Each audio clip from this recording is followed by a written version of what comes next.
So how do we know if we're being sustainable? So this is from the principles called the Natural Step Principles. And it's a way of taking a look at any business and seeing if they want to become more sustainable, how they can do that. So the first question they ask is, are we taking more from the earth than it can replenish? Number two, are we putting more toxins into the earth, into the atmosphere than it can absorb?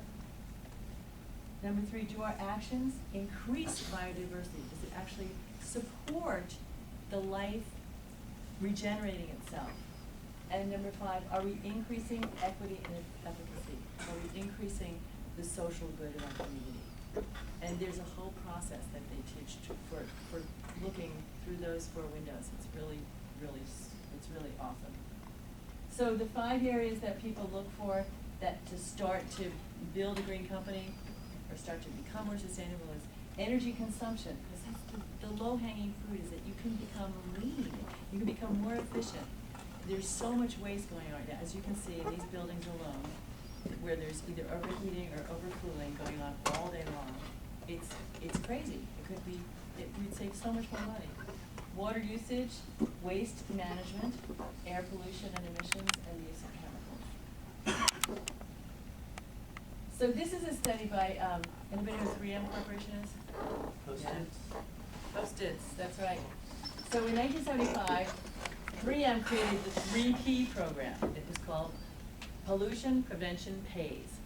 And they had 6,800 employees that created 5,000 different projects. In the first year, they achieved $1 billion in savings. So what they would do is they would put out the call to all employees, come up with a project. They would funnel all those projects to these 18 people on this selection team. They would pick the top 10 projects, and they would roll them out throughout the company. And so they achieved, since that time, 95% reduction in volatile air emissions, which is really significant, and a 54% reduction in absolute greenhouse gas emissions, which is huge. So 3M also created an innovative truck decking system. So they had racks on the truck, and they found out that if they made them adjustable, they could put more stuff in the truck. Huge savings. Saves freight costs, saves gas. So one truck would carry 2 levels of load. Reduce the daily truck loads by 40%. They save 12,500 gallons of fuel and saves 110,000 miles per year. Simple idea, right? Same thing with, who's the shoe company that makes the cool Timberland shoes. They started taking the air out of the boxes. They made the boxes like 20% smaller, and they were able to pack more, use less raw materials. It's so simple, but this is the way that we're thinking now to be more sustainable and green. So Interface is a great example. They're the largest commercial carpeting company in the world. They have reduced their waste by 1/3 since 1995, and at the same time added $165 million in profit. Their revenue is up 105%, and their employment was up 73%. This is an example of purpose and passion at the top. Ray Anderson read Paul Hawkins' book 13 years ago and had an epiphany, and he said, "My God, I am a plunder of the earth." And he went to his board of directors and his management team and says, we're gonna climb sustainability. He's from Georgia. And he's been doing that ever since. One of their programs to engage employees is called the Cool Commute, and they have a voluntary program to offset your carbon emissions. So you can purchase a tree to be planted by American Forest. They'll give you a bunch of trees.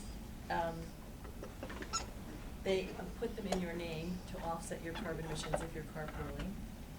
They share the cost.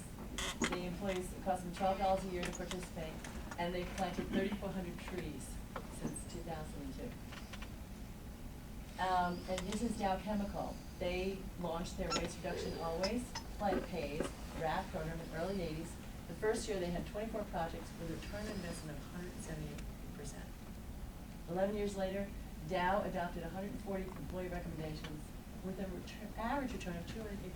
Now, how many of you think that would be a good return on investment? Yeah. And Dow Chemical is a what? Toxic chemical company. These were the bad guys getting ahead, creating an integrated sustainability strategy that made them money. Is this beginning to seem like a palatable idea? Yeah. How many of you now think that there might be some benefit to implementing some of these efficiency strategies? Yeah.